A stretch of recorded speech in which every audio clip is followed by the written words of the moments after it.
arrête de faire ça, en vrai, ça fait plus J'arrête. moche. Ça Ok. fait plus moche. Non, c'est les cheveux que t'as mis derrière là. Ça? Oui, tu les. Non, il est encore derrière. Putain, les pourris. Voilà. Mais non, ces ordures que tu coiffes derrière là. Mais Nat, j'ai plus rien d'être moche. Ça va? Mais elle l'a refait. C'est bon. Parce que j'essaie de voir en fonction de... Ah non, t'as tout déréglé, on voit plus le haut de ta tête. Oh merde. Putain, mais qu'est-ce qu'elle touche? C'était très bien. Salut à tous, bienvenue sur ma chaîne.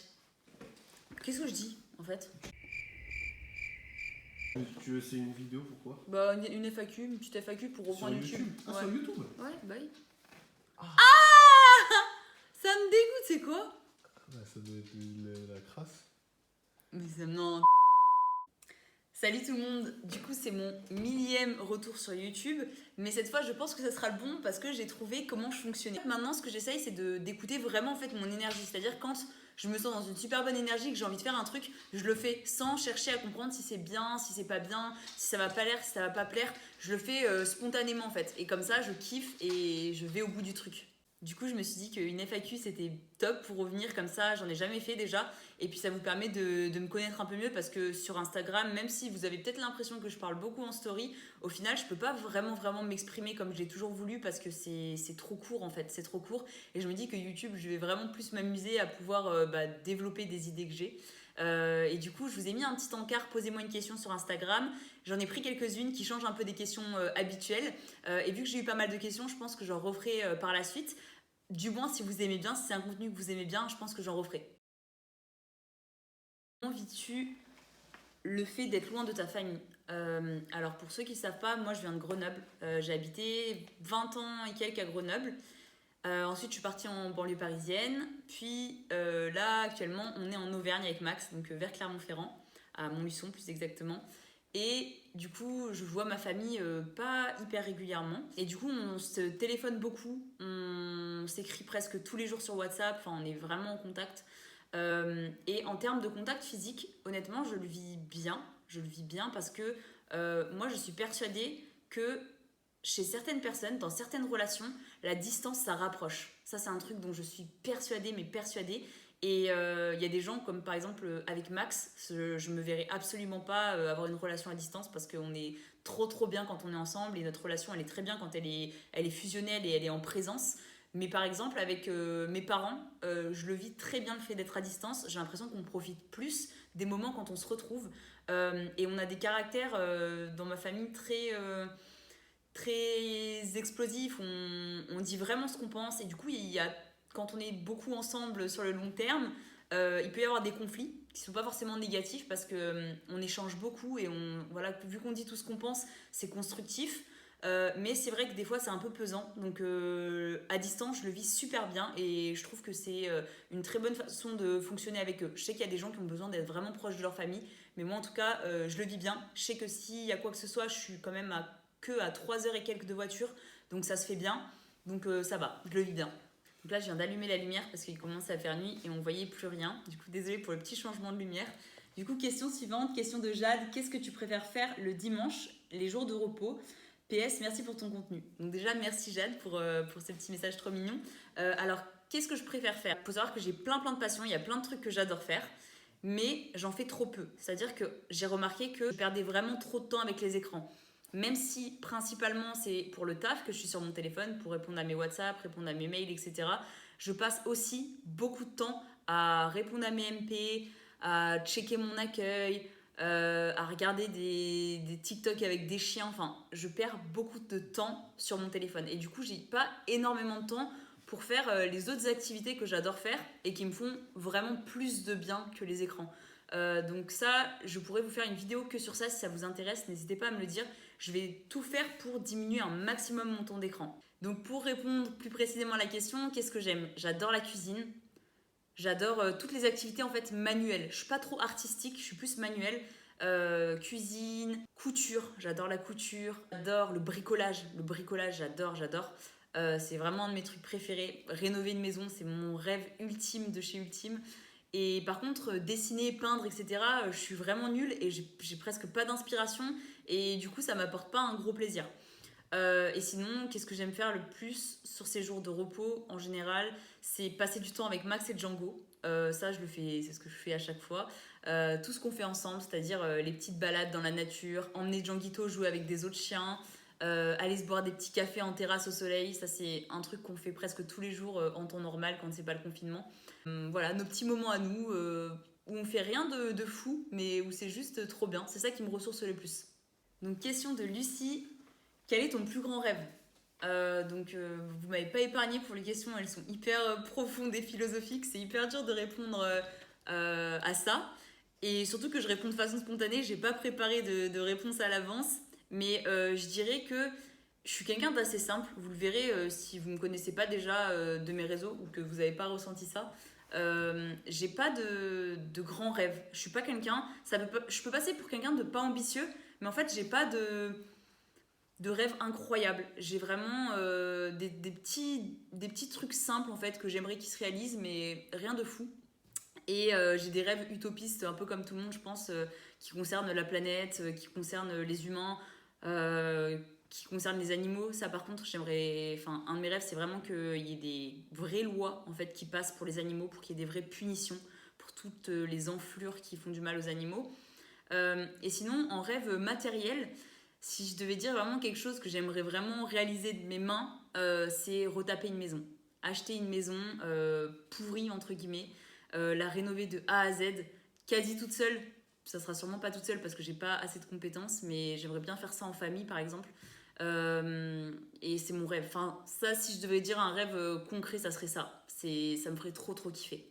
Ensuite, question de Kimberley, des conseils quand on est un peu hypocondriaque sur les bords.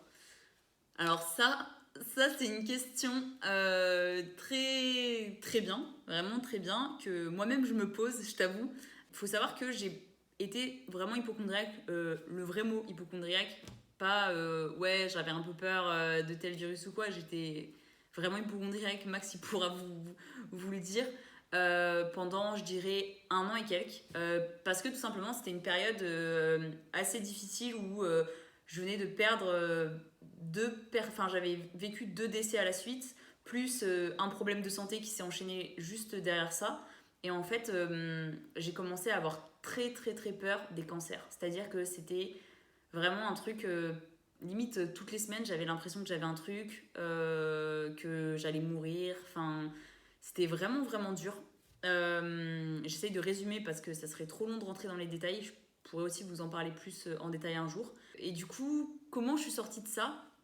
Bah déjà, de la patience. Me raccrocher au fait que plus je m'imaginais ces choses-là, plus j'allais causer du stress et des mauvaises choses dans mon corps qui allaient potentiellement me causer des problèmes de santé. Donc, fallait que je me calme. Et tout simplement, j'ai essayé, même si c'est quelque chose que je fais encore, de moins regarder de choses sur les problèmes de santé. C'est-à-dire que c'est le paradoxe de l'hypocondriaque. Quand t'as peur de tout, enfin t'as peur de toutes les maladies ou de certaines, pour certaines personnes, moi c'était que les cancers, mais tu continues à alimenter ta peur et ton stress. Moi je regardais en continu des trucs sur ça. Enfin je regardais des gens qui étaient touchés par ces maladies, je regardais leurs comptes, j'espérais tout le temps qu'ils aillent mieux. Enfin j'entretenais vraiment ça en fait. Donc mon seul conseil, parce que malheureusement j'en ai pas de magique, ça serait vraiment d'essayer de prendre de la distance avec toutes les informations qui ont un rapport avec les maladies dont tu as peur. Te dire que plus tu penses à ça, plus tu causes du stress et plein de pensées négatives et que tu peux potentiellement te créer des choses. Donc il faut vraiment essayer de se détendre un maximum. Bah aussi d'être patient parce que bah, y a des moments de ta vie où en fait ça fait partie de toi et tu peux pas grand chose en fait de ressentir tout ça. Soit c'est parce que tu as vu trop de choses, soit c'est parce que tu as subi un traumatisme, soit c'est parce que tu as été victime entre guillemets d'un problème de santé. Et c'est des périodes de la vie qui arrivent. Personnellement, ça a duré un peu plus d'1 an. Là, je dirais pas qu'au jour d'aujourd'hui, j'ai zéro pensée comme ça serait mentir. Mais je fais en sorte que ça ait une moins grande place dans mes pensées et j'essaye de compenser avec plein de pensées positives. Ensuite, question de Leïla. Comment as-tu démarré ton activité seule et qu'est-ce qui t'a fait sauter le pas, oser? Donc ça, c'est vraiment une super question et je pense qu'il y a beaucoup de personnes qui se la posent avant de lancer leur entreprise, de lancer leur activité ou de se lancer dans n'importe quel domaine. Comment j'ai osé? Tout simplement parce que pour moi, en fait, je partais tellement de rien que déjà, je pouvais pas tomber plus bas. Enfin, j'avais rien, donc j'avais peur de rien. En fait, à cette époque-là, quand je me suis lancée, j'avais vraiment peur de rien. Et ensuite, je savais que j'étais débrouillarde. Je me suis toujours débrouillée, j'ai toujours travaillé. J'ai commencé à travailler à 17 ans, directement après le bac. Et du coup, je savais que même si j'échouais, j'avais pas peur en fait. J'avais pas peur de ce qui pouvait m'arriver. Je me disais, au pire des cas, ça marche pas. Je retourne à McDo, je retourne travailler à McDo, je retourne poser mes CV, je retourne sur le Bon Coin chercher des petites annonces, je me débrouillerai. En fait, je pars toujours du principe que si tu tentes pas quelque chose, t'as aucun moyen en fait de savoir si ça peut se passer positivement. T'as que le moyen, enfin t'as qu'une solution, c'est que ça se passe pas. Et du coup, autant tenter cette chose-là, quitte à ce que ça ne marche pas, parce qu'au final, on aura quand même appris des choses et en plus, on ne sera pas dans le doute. On saura que cette chose-là, ça marche pas et on fera différemment grâce à l'expérience qu'on a acquis en fait. Donc je me suis dit, au pire, ça marche pas. Bah, je retourne travailler, je retourne faire des petits CDD, le temps que je trouve en fait un moyen de me lancer seule. Et le truc, c'est que quand je me suis lancée, ça a directement marché, mais très peu. C'est-à-dire que vraiment, j'avais des tout petits revenus, mais j'ai pas lâché. C'était vraiment. C'était pas facile du tout, mais je peux pas vous expliquer ce qui se passait dans ma tête parce que je savais qu'un jour ou l'autre, je pourrais en vivre. Donc je me suis accrochée, quitte à vraiment me serrer la ceinture. Je me suis accrochée et j'ai cru en fait, j'ai cru en moi et j'ai cru aussi en la loi de l'attraction en quelque sorte parce que je me suis dit, tu peux pas continuer dans un domaine où tu sais que tu peux apporter du bien aux gens, où tu sais que tu as une vraie entre guillemets valeur à ajouter à apporter aux gens, tu peux pas continuer à faire des choses positives, à vouloir aider les autres de façon entre guillemets bénévole sans qu'un jour ça paye. Donc j'ai continué dans cette voie en fait. J'ai continué. Et bah, aujourd'hui, je peux vivre de cette activité et je fais un métier que j'adore. Donc je suis entrepreneur pour ceux qui ne savent pas. Je suis coach sportif du coup depuis que j'ai lancé mon activité en 2016. J'avais déjà commencé un peu avant de lancer mon auto-entreprise parce que je faisais des cours collectifs dans une petite salle proche de chez moi. Et aujourd'hui, du coup, je suis toujours coach sportive, mais à côté de ça, je suis un peu entrepreneur à multicasquette parce qu'en fait, je suis passionnée par plein de domaines et j'ai décidé en fait de plus me restreindre et de tout simplement écouter mes énergies, écouter mes envies et créer en fait plein d'autres choses dans d'autres domaines en partant du principe que si je l'ai fait une fois dans les autres domaines et que je pense que dans d'autres domaines je peux aussi apporter des choses positives à des gens et les aider, et pourquoi pas le faire. Juste rajouter un petit truc, c'est que quand tu te lances vraiment seul et que tu es passionné par plein de choses, que tu es déter, en fait tu es autodidacte dans tous les domaines clairement et tu t'es tellement passionné par le fait d'apprendre à développer des nouvelles compétences. Par exemple, moi j'ai fait tous mes visuels, j'ai toujours tout fait toute seule à ce niveau-là. Là, pour ma marque de vêtements qui sort en décembre, c'est la première fois où je fais quelque chose avec une graphiste parce que jusqu'à maintenant, en fait, tous mes visuels, je les faisais toute seule. J'ai appris à faire des sites internet toute seule, j'ai appris à gérer une entreprise, à gérer mes fonds, plein d'autres trucs. En fait, je me suis formée dans plein de domaines que si on part du principe en se lançant dans l'entrepreneuriat qu'on va forcément avoir besoin de tout le monde pour faire quelque chose, d'avoir besoin à chaque fois de plein de personnes, c'est beaucoup plus compliqué. Parce que quand tu te lances dans une entreprise et que tu as zéro capital à la base et que tu n'es pas prêt à apprendre des choses et à faire les choses par toi-même, c'est compliqué. C'est pour ça qu'il faut avoir ce truc au fond de soi, cette petite étincelle qui te pousse en fait à te débrouiller. En fait, la débrouillardise, pour moi, c'est la qualité numéro 1 d'un entrepreneur qui part de zéro. Ensuite, on a une question de Charlène. Comment profiter du moment présent sans remuer le passé et penser au futur? Donc là, clairement, je vais essayer d'être concise parce que je me connais ce genre de questions. Je peux en parler pendant 3 heures et c'est hyper complexe parce que ça dépend de plein de facteurs. C'est une question vraiment philosophique en fait. Pour moi, la réponse entre guillemets la plus simple pour ça, c'est comment se sentir vraiment vivant en fait. Comment se sentir vraiment vivant. Et pour moi, c'est d'être vraiment le plus aligné possible avec soi-même, avec ses idées, avec son pourquoi, avec ce qui te fait vibrer. C'est-à-dire que on ne pourra jamais être aligné à 100%. Il y aura toujours des choses sur lesquelles on se pose des questions. Il y aura toujours des choses sur lesquelles on a besoin de prendre du recul. Même si on fait une introspection quotidienne, journalière, et que tous les jours on se remet en question, il y aura toujours des petits détails sur lesquels on n'est pas sûr, on doute, on a besoin de temps, etc. Et c'est ce qui fait qu'on ne sera jamais aligné à 100%, mais que l'objectif c'est de se rapprocher le plus possible de cette ligne imaginaire qu'est l'alignement en fait.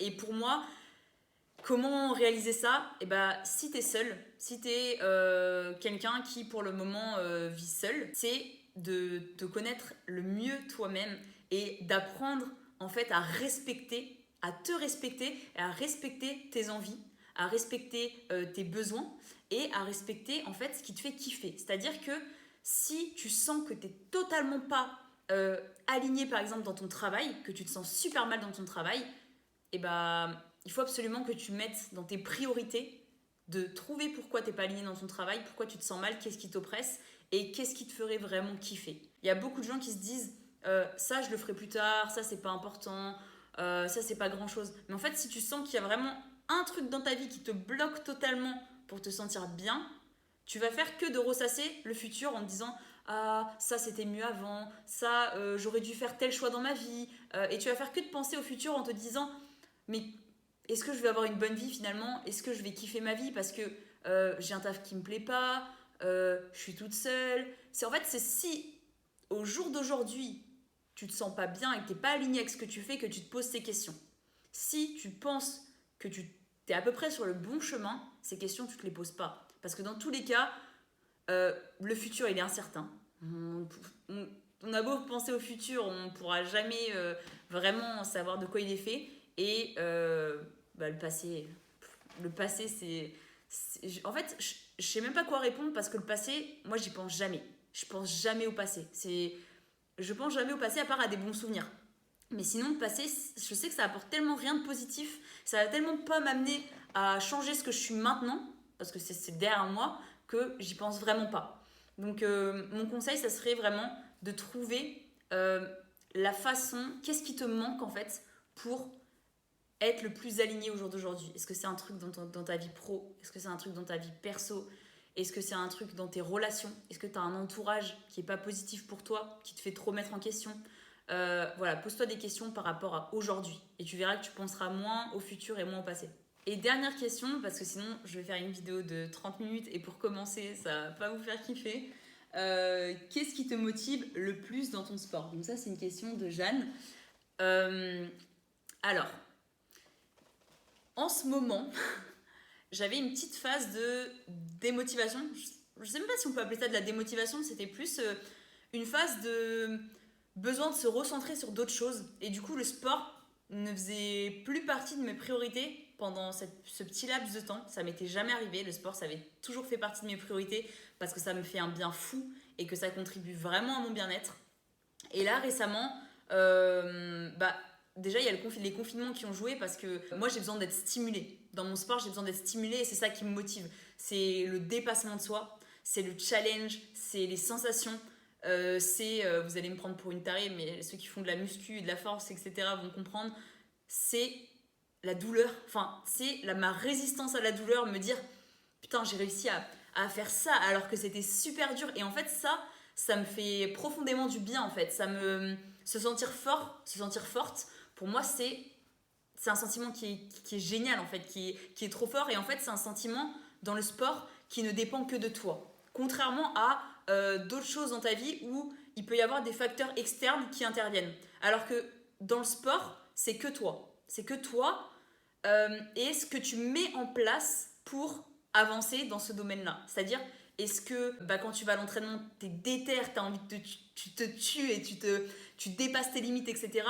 Est-ce que tu cherches toujours des nouveaux challenges? Est-ce que tu cherches à être stimulé? Et en fait, moi, c'est ça qui me motive. C'est le fait d'être moi contre moi-même, voir que j'arrive à repousser mes limites, voir que je suis capable de faire des choses qui sont difficiles et le défoulement en fait que ça apporte aussi. Du coup récemment en fait j'avais plus cette stimulation là et cette motivation parce que déjà j'avais une grosse fatigue à partir de après mi-2018, j'avais une grosse fatigue nerveuse, j'étais souvent épuisée à l'entraînement. Du coup je prenais plus de plaisir et ça m'apportait plus tout ce positif en fait. Et je voulais d'abord me remettre vraiment sur pied, enlever toute cette fatigue-là pour pouvoir ensuite retrouver ces sensations positives et tout ce bien-être que ça m'apportait. Donc du coup, j'ai vécu cette période-là qui s'est après suivie du premier confinement où j'avais que 2 haltères de 15 et j'étais dans une phase où je faisais un peu de force entre guillemets, enfin force à ma sauce, mais je faisais beaucoup de bench, beaucoup de squats, du soulevé de terre et du coup, je kiffais vraiment pousser lourd. Et quand je me suis retrouvée pendant le premier confinement avec mes 2 haltères de 15, ça me stimulait pas du tout. Donc je me suis dit que je préfère me reposer et attendre de bien reprendre, profiter du temps pour faire autre chose, pour me mettre à fond dans le taf, etc. C'est ce que j'ai fait. Et là, du coup, deuxième confinement, pareil, j'étais dans une période où j'avais retrouvé vachement de la motivation, j'étais moins fatiguée, je reprenais le squat, etc. Et là, je me retrouve avec mes 2 petites haltères qui sont là de 15 kilos. Ça me fait pas du tout kiffer. Et c'est vrai que je me suis dit que j'allais attendre de pouvoir bien reprendre. Et du coup, je me suis enfin déterre à investir dans du matos. Donc, je vous montrerai ça sur Insta. Je devrais recevoir ça, je pense, d'ici une semaine, quelque chose comme ça. Et je vais pouvoir enfin reprendre mes séances comme je kiffe.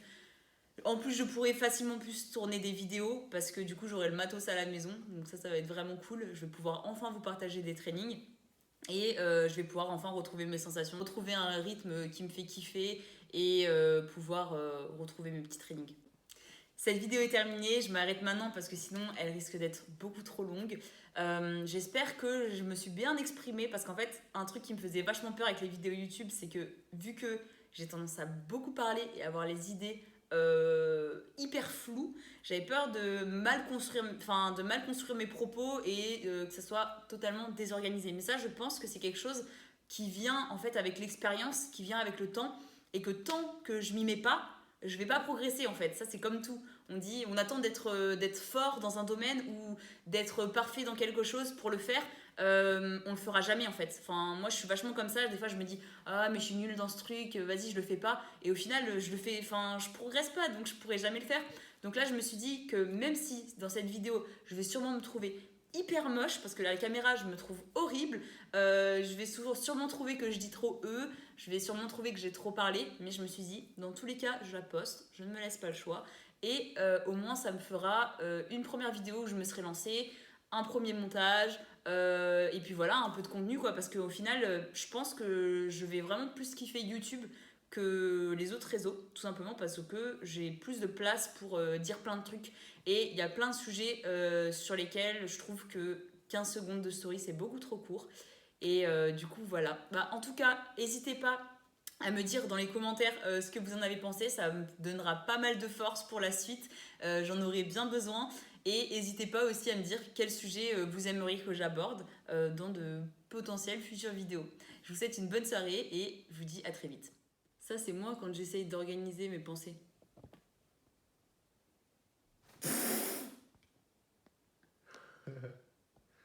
La dépression.